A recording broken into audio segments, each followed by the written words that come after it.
சமையல். நான் மட்டும்தான் இருக்கேன். அதனால் சுட சுட சாதம். இது பாருங்கள், முட்டை காரம்.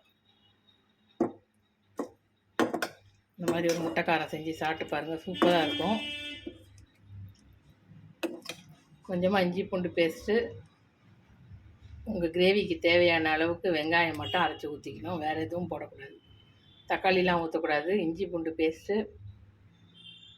இல்லைனா நீங்கள் இஞ்சி பூண்டு கூட சேர்த்து வெங்காயத்தோடு அரைச்சி ஊற்றி நல்லா இப்படி சுண்டை வச்சுட்டு, மிளகாத்தூள் நம்ம குழம்பு மிளகாத்தூளே போட்டு இப்படி நல்லா கொதிக்க வச்சு சுண்டை வச்சுட்டு, இந்த மாதிரி முட்டையை வேக வச்சு உரித்து போட்டு லேசாக இப்படி பரட்டி விட்டுட்டு, இந்த காரத்தையும் போட்டு பிசைஞ்சி சாப்பாட்டில் இந்த முட்டையை தொட்டு சாப்பிட்டிங்கன்னா சூப்பராக இருக்கும்.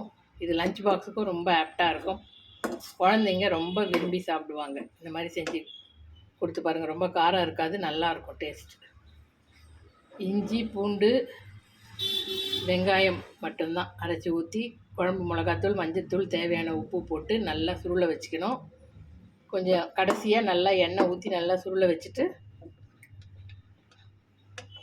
இந்த மாதிரி நல்லா கலர் மாதிரி இப்படி திக் கன்சிஸ்டன்சியாக வரணும்.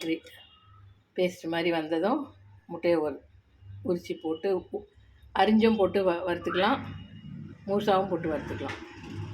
வாங்க சாப்பிடலாம். வணக்கம். மறக்காமல் சேனலை சப்ஸ்கிரைப் பண்ணிக்கோங்க.